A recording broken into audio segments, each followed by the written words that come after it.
Disclaimer, this is a sponsored video. Square Enix flew me out to West Hollywood and gave me a swanky jacket and a hard drive. All the footage you're about to see is in beta. It's basically done, they just need to fix 1 or 2 glitches and add 1 or 2 more features before they actually want to ship it to people. Something that EA doesn't understand. TLDR, Outriders is Destiny. Except good. Have you ever played Destiny and wondered, wow, this game would be absolutely amazing if every design decision wasn't pestering you into dropping small amounts of money every 10 nanoseconds in a game that's objectively not finished? No? Well then I don't want to buy you a drink. Funnily enough, after the event, one of the biggest questions about Outriders was, will there be microtransactions? The answer was an emphatic no. And you could hear Angry Joe in the front row saying, thank God. And no, I did not meet him. I did not deserve to be in his presence.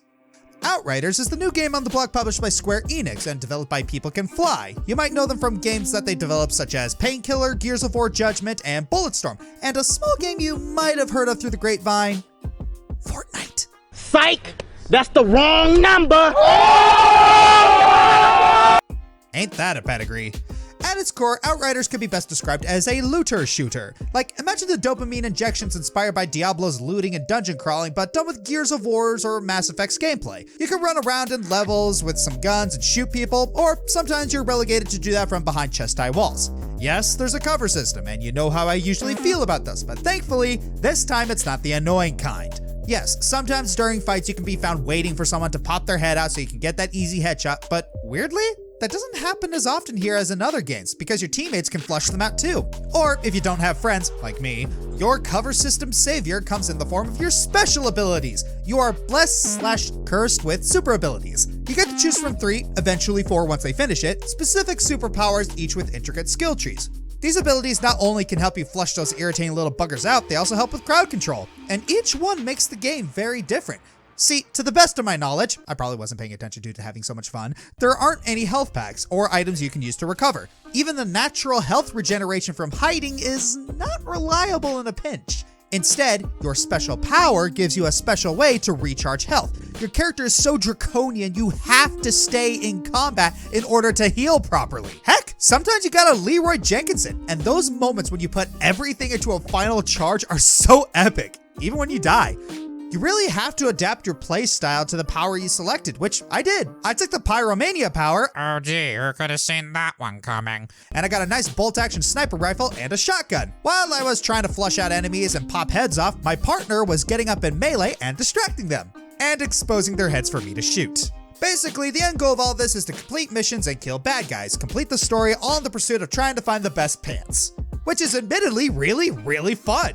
You have a mission system similar to a lot of MMORPGs, and what I am super thankful for is the Fable style, click a button and it will draw a line to your next objective thing. There is hand-holding, but it's purely optional. Even though I only played 2 side quests, I'm told there's going to be a lot more, and side quests can also be found on missions instead of the hub world. You can even repeat them multiple times if you want. Point is, there's always something to do.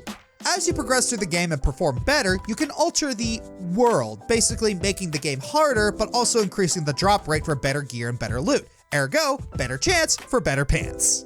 You also get a creatable character, face, hair, skin, all that jazz, and there's going to be more on launch than showcased here. That being said, the personality is locked. Aside from a few dialogue options revealing more lore, you won't be able to influence your character's behavior. So when they say it has RPG elements, they mean more stats, numbers, that sort of thing, rather than roleplay or traversing a new world as a version of yourself. It's kind of like how Borderlands is an RPG. There's still a ridiculous amount of character customization, but the character's personality is locked, which I want to stress is not a bad thing. I can empathize with the feeling of wanting to tell a specific story and not having to plan for every single outcome of a person's choice. I am a dungeon master, DMing 4 games. The real kicker here is the drop-in, drop-out co-op. You can play with up to 2 other friends, and it gets pretty crazy when you have multiple superpowers going on in a fight. I don't know if it was intentional. It probably was. A lot of these abilities synergize with each other. For instance, my proudest moment playing this game comes from when my partner did his little slowdown field. I shot the guy in the center with fire, and with this particular fire, if their health drops to 0 while it's still in effect, they explode, dealing damage to everyone around them. After he was on fire, I said, "G'day, mate," and popped his head off. He exploded, taking 4 other guys with him. It was a good day. It's like Christmas morning. Another great thing about these superpowers is the connection they have with the story. You're not the only guy with superpowers, and that practically gift wraps some fun, creative, and challenging bosses for you to fight. Like Mr. Lightning here. The guy's a bit of a twerp, shocking you with traps and blasts and weapons all lightning themed, but like any boss, he has attack patterns with which you can exploit. I do not envy the no damage runners. It is going to be heck in a handbasket for them. Story-wise, imagine James Cameron's Avatar devolving into Mad Max. You're an Outrider, a member of an elite force of pioneers and explorers. You're the Magellan looking to colonize a new planet, and you find this one called Enoch. It looks alright, nice view, good atmosphere. Only thing that seems to be wrong are the weird radioactive deadly thunderstorms. Wait, what? Yeah, this hyper-evolved world for some reason is hell-bent on trying to kill you, and nearly succeeds. After getting zapped, you're put into stasis Fallout 4 style. You wake up and everything is still trying to kill you. The world has changed into some weird Mad Max thing going on. Resources are scarce and everyone's fighting over tiny scraps. Kinda like Trigun, but with a lot less love and peace. Your character gets Fantastic Forward by a radiation cloud, and you're endowed with superpowers. And spoiler warning, you're not the only one. There's a lot of hints that something bigger is going on, and I cannot wait to see where it goes.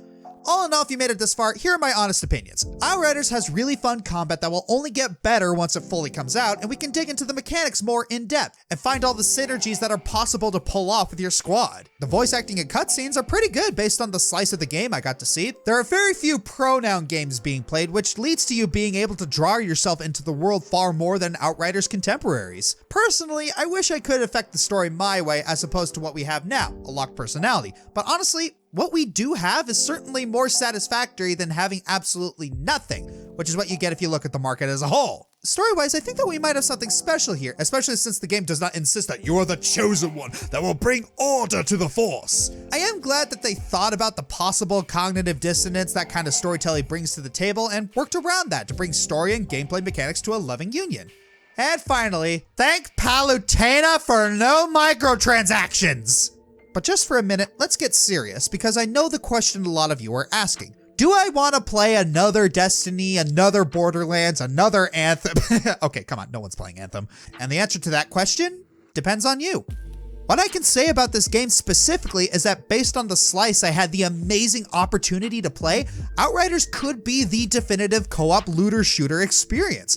Boasting an actual story to motivate the solo-minded to pick up this game, fun synergies that heighten cooperative gameplay, allowing for some fun bromance, and most importantly, a completed product that does not have a game-as-a-service microtransaction revenue model. I know it seems like more and more games these days are using microtransactions, and for some, that is completely fine. But for others, microtransactions are addictive, and for those people, the only responsible decision that can be made is avoiding games that have these exploitative revenue systems. So if you're one of those people, this is the game for you. This would be the first looter shooter in a long while that does not try to mix these game mechanics with the fundamental business model, which, at least in my eyes, is worth rewarding. I'd love to send a message to the big guys at EA and other terrible, insidious, awful companies that games don't need to actively exploit people with genuine disorders and anxieties in order to make money. So at least on that front, I can say that I support this game's message and what it's trying to do. The game comes out on PC, PS4, PS5, Xbox One, and whatever the new Xbox is called. I can never keep up with that. If it's anything like the demo I played, I highly recommend it. Cut!